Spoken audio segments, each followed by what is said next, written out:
Everyone, कैसे हैं आप सब लोग। सिविल सर्विसेज एग्जामिनेशन की प्रिपरेशन अगर आप इंग्लिश मीडियम में करना चाहते हैं then you are at the right place. Change the medium for UPSC is the name of the channel. You should subscribe and share this channel among all the Hindi medium aspirants. आप Hindi medium aspirants के बीच में इस channel को share करें, ये videos को share करें, जिससे कि जो भी लोग अभी तक उन्होंने अपनी पढ़ाई फर्स्ट क्लास से लेकर के टोटल ग्रेजुएशन तक अगर मान लें, ठीक है ना, और या इंटरमीडिएट तक या जो भी स्कूल में है, ठीक है ना, जो भी लोग विलेजेस में हैं जिनको नहीं इतना एक्सपोजर मिल पा रहा है, इतने पैसे नहीं है, इकोनॉमिकली इतने साउंड नहीं है, स्ट्रेंथन नहीं है, ठीक है ना, इतने इंपावर्ड नहीं है और इंग्लिश मीडियम से नहीं पढ़ाई कर पाए, क्योंकि आपको ये सोचना है कि प्रैक्टिकल एस्पेक्ट क्या है। अगर आप किसी एग्जामिनेशन की प्रिपरेशन स्टार्ट करते हैं तो आपको क्या चाहिए, आपको सिलेक्शन चाहिए कि आपका सिलेक्शन एंड गोल है, ठीक है ना। उसके लिए रास्ते आप चेंज कर सकते हैं बट मंजिल को तो आप नहीं चेंज करेंगे ना। अगर आप आईएएस बनना चाहते हैं, आईपीएस बनना चाहते हैं, या UP state civil service examination की प्रिपरेशन करना चाहते हैं, या अदर सिविल सर्विस स्टेट्स जो हमारे स्टेट्स की जो सिविल सर्विसेज हैं उनकी प्रिपरेशन करना चाहते हैं, या यूपीएससी आईएएस एग्जाम की, तो आपको मीडियम चेंज करना बहुत जरूरी है। आप इंग्लिश मीडियम में अगर बिल्कुल भी स्विच हो सकते हैं तो बिल्कुल कोशिश करिए।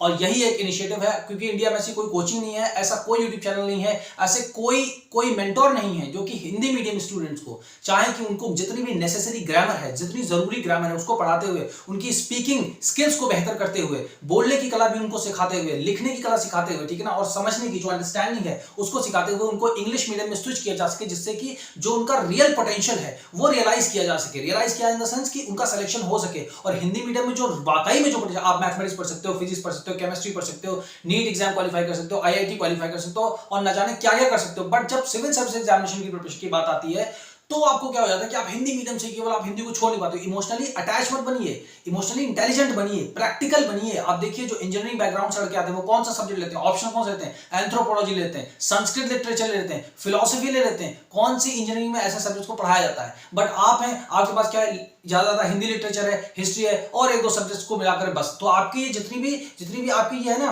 कि मैं ये सब्जेक्ट ले लूं वो सब्जेक्ट ले लूं, नहीं ले सकते। लिमिटेड चॉइसेस हैं आपके पास, ठीक है ना। तो ऐसी सारी चीजों को मैंने जितने भी पीछे वीडियोस में थोड़ा एड्रेस किया है, क्या स्ट्रेटजी होनी चाहिए, किस तरीके से चेंज कर सकते हैं, ठीक है ना, अपने मीडियम को। तो डेफिनेटली आप अपने मीडियम को चेंज करिए और अपने सिलेक्शन के चांसेस को बेहतर बनाइए, ठीक है ना। अभी तक हमने इससे पहले क्या किया, इसके जस्ट पहले के जो वीडियो है उसमें हमने इसको डिस्कस किया है कि कैसे रीड करेंगे। ये हमारा 6th क्लास की एनसीईआरटी है, अवर पास्ट, ठीक है ना। उसका फर्स्ट चैप्टर है ये what, where, how and when, ठीक है ना। ये चैप्टर का नाम है और ये इसका 13th पैराग्राफ है। इससे पहले के जो 12 पैराग्राफ है उसको हम ऑलरेडी डिस्कस कर चुके हैं। ये हमारा 13th पैराग्राफ है। इसको प्रीवियस वीडियो में हमने डिस्कस किया है कि कैसे रीडिंग करनी है इसकी, हाउ टू रीड, ठीक है ना, क्या रीडिंग का क्या मेथड होता है, क्या टेक्निक होती है, यहां से यहां तक कैसे पढ़ना है, कितने वर्ड्स को जोड़कर साथ में पढ़ना है, ठीक है ना, और किस चीज को छू करके निकल जाना है, कहां पे ज्यादा इंप्रेस करना है। इस तरीके की जो भी हमारी टेक्निक्स हैं उनको मैंने डिस्कस किया, खुद से मैंने पढ़ के बताया है, ठीक है ना। आप उसको बार बार देखिए, उसकी रीडिंग की है, उसके बाद उसका मीनिंग हमने देखा है कि उसका हिंदी में मीनिंग क्या होगा अपने हिसाब से, जो कि हम जैसे इसको पढ़ रहे हैं तो पढ़ने के बाद क्या मीनिंग हमें समझ में आ रहा है, ठीक है ना। हमें हिंदी की बुक नहीं पढ़नी है, हिंदी की बुक आपको बिल्कुल नहीं, आपको 6th क्लास की एनसीईआरटी की न्यू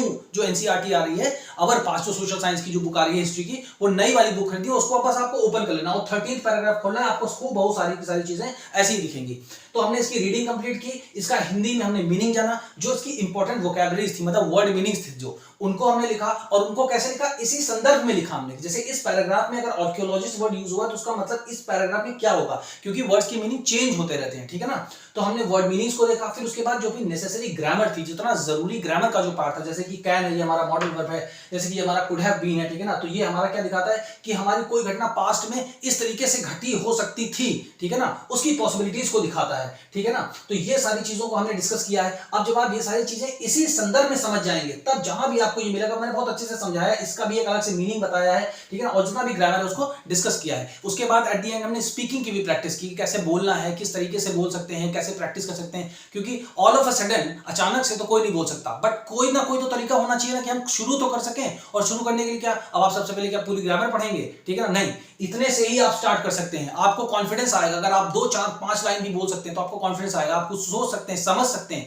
आपको कॉन्फिडेंस आएगा, हाँ अब मुझसे हो सकता है। पीछे मत रहिए रेस में, बिल्कुल मेन वाली रेस में आइए। जैसे हाईवे होता है ना, तो इंग्लिश मीडियम के एस्पिरेंट्स हाईवेज पर हैं, उनको आंख बंद करना है और सिर्फ अपने गोल की तरफ दौड़ना है। उन्हें ये नहीं देखना कि स्टडी मटेरियल मिल रहा है कि नहीं मिल रहा है, कोचिंग इंस्टीट्यूट्स हैं कि नहीं है, ऑप्शनल में या केवल 1-2 ऑप्शन में से ही मैं चूज कर सकता हूं, ठीक है ना। जो रियलिटी है, हार्श रियलिटी को देखिए, अपनी जिंदगी को आप खुद ही बदल सकते हैं और कोई आपको बचाने नहीं आएगा, ठीक है ना। तो ये सारी जितनी भी चीजें तो मैंने इतने सारे वीडियोस में अच्छे से डिस्कस की, ठीक है ना। अब हम क्या करते हैं, ये एक पार्ट रह गया था कि जो ये इंग्लिश में लिखा हुआ है पूरा पार्ट, इसको हम हिंदी में अपने शब्दों में कैसे लिखते हैं, ठीक है ना।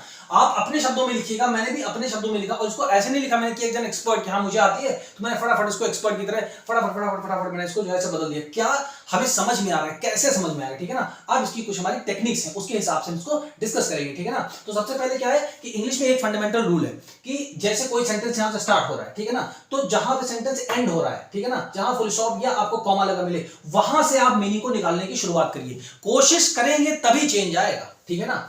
तो अब जैसे यहां पे है, can you think of the advantages of writing on a hard surface? Can you think of the advantages of writing on a hard surface? ठीक है ना। अब इसको क्या किस हिसाब से चेंज करें। अब देखिए, अब आप क्या सोचते हैं कठोर सतहों पर, हार्ड सरफेस का मतलब होता है कठोर सतह, इसके पहले वाला वीडियो जरूर देखिएगा, तब ये वीडियो देखिएगा, ठीक है ना। आप क्या सोचते हैं कठोर सतहों पर लिखने के फायदों के बारे में, ठीक है ना। And what could have been the difficulties, और क्या परेशानियां हो सकती थी। कुड हैव बीन मतलब हो सकती थी। कुड हैव बीन जहां भी आपको मिले, कहीं भी पूरी दुनिया की कोई भी बुक पढ़ रहे हो आप, कुड हैव बीन मिले, उसका मतलब ये होता है हो सकती थी। पास्ट में, पास्ट से कोई चीज संबंधित है आज भी जिसके बारे में बात की जा रही है, ठीक है ना।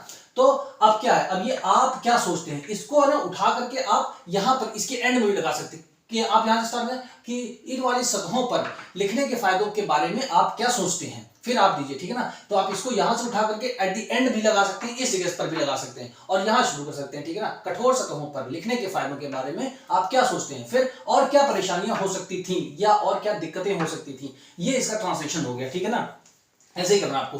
उसके बाद आइए यहां से there were many other things that were made and used in the past, ठीक है ना। अब यहां से शुरू करते हैं, पास्ट है ना, मैंने बताया ना, जहां फुल स्टॉप लगे या कॉमा लगे वहीं से आपको पहले सोचना है कि हाँ इसका अर्थ कहां से निकाला जा सकता है, ठीक है ना। यही एक तरीका है इंग्लिश को सीखने का। ग्रामर के थ्रू आप नहीं सीख सकते पूरी तरीके से इंग्लिश जितनी आपको जरूरत है, ठीक है ना। सिर्फ ग्रामर के रूल्स पे ही आपका 99% फोकस रहेगा। और बोलने से पहले क्या, आपने मान लिया 100 रूल्स ग्रामर के सीख लिए सब कुछ, आप जब भी आप कुछ बोलेंगे तो बोलने से पहले आपका पूरा फोकस तो ग्रामर पे है, कहीं ये रूल ना अनफॉलो हो जाए, ये रूल ना गलत हो जाए, बोल नहीं पाएंगे उस तरीके में, ठीक है ना। तो पहले बोलना शुरू करिए, फिर ऑटोमेटिक चीजें सुधरती चली जाएंगी, ठीक है।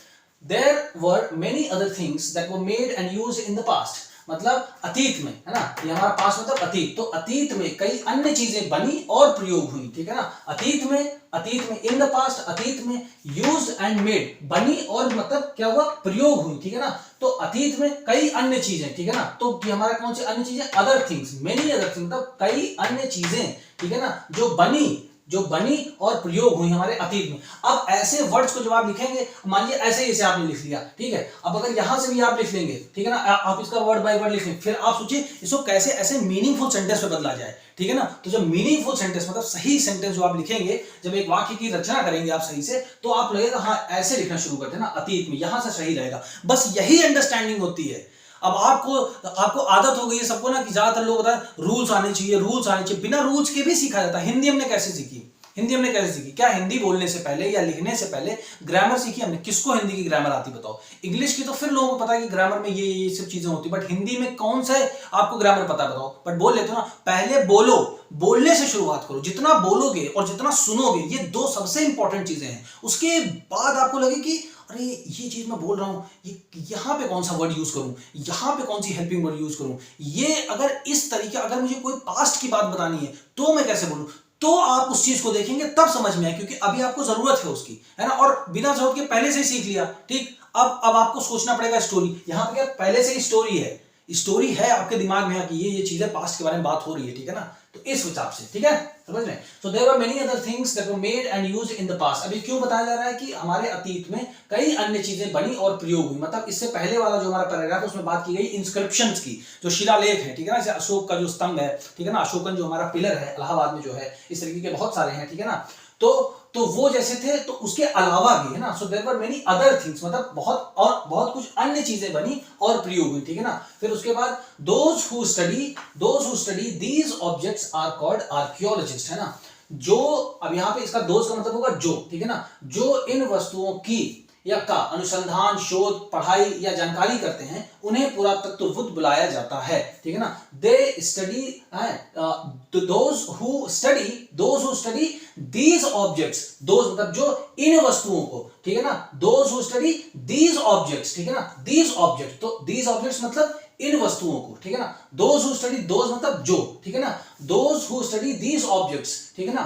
तो जो इन वस्तुओं की अनुसंधान, शोध, पढ़ाई, ठीक है ना, स्टडी मतलब यहां पर होगा अनुसंधान करना, शोध करना, पढ़ाई करना, जानना, ये इसका फिगरेटिव मीनिंग है। अगर आप इसको गूगल पे चेक करेंगे कहीं तो स्टडी मतलब क्या होता है, पढ़ाई करना, ठीक है ना, तो उससे बड़ा सेंस नहीं निकलेगा, क्योंकि बैठ के पढ़ाई नहीं करते ना, ठीक है, इस हिसाब से जानकारी करते हैं, अनुसंधान करते हैं, ठीक है ना, ठीक है। सो जो इन वस्तुओं की अनुसंधान, शोध, पढ़ाई या जानकारी करते हैं, ठीक है ना, फिर यहाँ पे क्या है कि देश, उसके बाद ये है are called archaeologist, those who study these objects, ठीक है ना, आर कॉल्ड आर्कियोलॉजिस्ट। अब क्या है कि उन्हें पुरातत्वविद बुलाया जाता है या उन्हें कहा जाता है, ठीक है ना, बुलाया जाना या कहा जाना, ठीक है ना, ये दोनों शब्द यूज कर सकते हैं, ठीक है ना, जो सही लगे आप उसको यूज करिए, ठीक है ना, जो आपका सेंस बोले कि हाँ ये सही हो सकता है, ठीक है ना। फिर उसके बाद they study the remains of buildings made of stone and bricks, paintings and sculpture, ठीक है ना। अब इस लाइन को देखते हैं, ठीक है, दे स्टडी द रिमेन्स मतलब वे पत्थर, वे यहां पर हो गया, दे मतलब वे, ठीक है ना। अब स्टडी द रिमेन्स को सबसे लास्ट में लिखेंगे, ठीक है ना। ऐसे ही जब आप हर सेंटेंस के स्ट्रक्चर को देखें तो आपको माइंड में आ जाएगा, पहले यहां से शुरू हुआ या तो फिर यहां से या फिर कहीं बीच से, बस, ठीक है ना। तो दे मतलब वे हो गया, ठीक है ना। अब वो किस चीज की मतलब पढ़ाई करते हैं, किस चीज के बारे में जानकारी करते हैं ना, तो study the remains of the buildings made of stone, पत्थर की बनी हुई जो हमारी इमारतें हैं ना, वे पत्थर एवं ईंटों से बनी हुई इमारतें, स्टोन एंड ब्रिक्स है ना, स्टोन एंड ब्रिक्स मतलब पत्थर एवं ईंटों से बनी हुई इमारतों, और क्या है पेंटिंग्स मतलब चित्र या शैल चित्र जो हमारे पत्थरों पे बने, जैसे हमारी लखुदियार जो हमारी केव है उत्तराखंड में, उसके मतलब जो है बहुत सारे उस पर बने हुए हैं, हजारों लाखों संख्या में उसमें चित्रकारी हुई है, ठीक है ना, पुराने टाइम में। तो उसके बारे में तो उनको पढ़ते हैं कि ये मतलब गुफा पे कौन से चित्र हैं, कितने साल पुराने हैं, क्या ये कन्वे करना चाहते हैं, क्या मीनिंग बताना चाहते हैं, इस तरीके की चीजों को पढ़ते हैं, ठीक है ना। सो वे ईंटों से बनी इमारतों, चित्रों या शैल चित्रों और मूर्तियों, स्कल्पचर, ठीक है ना, स्कल्पचर मतलब मूर्ति है ना, और मूर्तियों के अवशेषों की पढ़ाई करते हैं, क्योंकि क्या है स्टडी द रिमेन्स मतलब अवशेष, जो बच गया, जैसे कोई खंडहर बच गया किसी बिल्डिंग का ना, तो उसको अवशेष बोलेंगे, ठीक है ना, अच्छी भाषा में, ठीक है। तो वो पत्थर एवं ईंटों से बनी इमारतों, चित्रों, शैल चित्रों और मूर्तियों के अवशेषों की पढ़ाई करते हैं, ठीक है ना। तो ये हमारा इस लाइन का मीनिंग हो गया, ठीक है ना। They also explore and excavate, dig under the surface of the earth to find tools, weapons, pots, pans, ornaments and coins, ठीक है ना। अब इस लाइन को देखते हैं, ठीक है। अब इस लाइन का मतलब क्या होगा आपका, औजार। अब यहां पे वहां से नहीं शुरू करेंगे, ठीक है, यहां से नहीं शुरू करेंगे, दे अभी इसको लास्ट में लाएंगे। अब यहां से टू फाइंड क्या, ठीक है ना, टूल्स मतलब यहां से शुरू करते हैं, औजार, हथियार, हमारे बर्तन, गहने, ऑर्नामेंट्स मतलब गहने, ऑर्नामेंट्स मतलब हमारे गहने, ठीक है ना। फिर ये हमारे सिक्के हो गए, कॉइन्स मतलब सिक्के की जानकारी, औजार, हथियार, बर्तन, गहने एवं सिक्कों की जानकारी के लिए खोज एवं खुदाई करते हैं। एक्सप्लोर मतलब खोज करना, ठीक है ना, या पता लगाना, और एक्सकेवेट मतलब खुदाई करना, और ये लिखा है dig under the surface of the earth मतलब खुदाई करते हैं under the surface of the earth मतलब जो धरती की सतह है उसके अंदर खुदाई करते हैं, ठीक है ना। तो ये इसका मीनिंग है, इसलिए ये सब समझाया, क्योंकि 6th क्लास की एनसीईआरटी है ना, छोटे बच्चों के लिए लिखी गई है कि हमको एक्सकेवेट का मीनिंग न ढूंढना पड़े, और इसको एक्सकवेट पढ़ते हैं, एक्सकवेट, ठीक है ना। तो ये हो गया हमारा, ठीक, यहां तक हो गया। अब क्या है कि सम ऑफ दीज, अब जैसे ये लिखा आपको सम ऑफ दीज, तो ये आपको हर कॉपी में, हर बुक में, हर जगह मिलेगा। तो जैसे सम ऑफ दीज मिले तो आपको समझना इनमें से कुछ आप इसका यहां से यहां तक इतने का मीनिंग होता है, इनमें से कुछ। अब अगर बात करें इनमें से कुछ, क्या इनमें से कुछ, जैसे ये टूल्स हो गए, हमारे वेपन्स हो गए, पॉट्स हो गए, पैंस हो गए, ऑर्नामेंट्स हो गए, हमारे कॉइन्स हो गए, इनमें से ये जो 5-6 चीजें बताई गई हैं, इनमें से कुछ, सारी नहीं, कुछ, ठीक है ना। सम ऑफ दीज ऑब्जेक्ट्स, तो इनमें से कुछ वस्तुएं, देखिए यहां पे है ना कि इनमें से कुछ वस्तुएं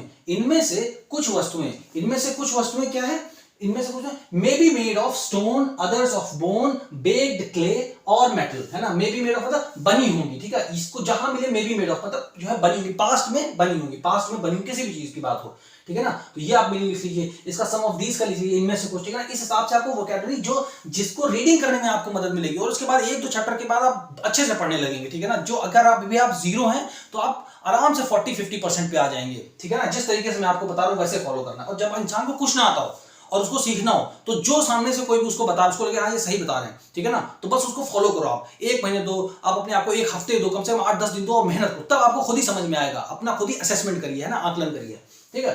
फिर उसके बाद सम ऑफ दीज ऑब्जेक्ट्स में be made of stone, others of bone, baked clay और मेटल, ठीक है ना। अब इनमें से कुछ वस्तुएं, है ना, सम ऑफ दीज ऑब्जेक्ट्स, इनमें से कुछ वस्तुएं, ठीक है, इनमें से कुछ वस्तुएं। अब ये हम इसको लास्ट में लगाएंगे, क्योंकि ये लास्ट में ही सेंटेंस हमारा सही बैठेगा ना।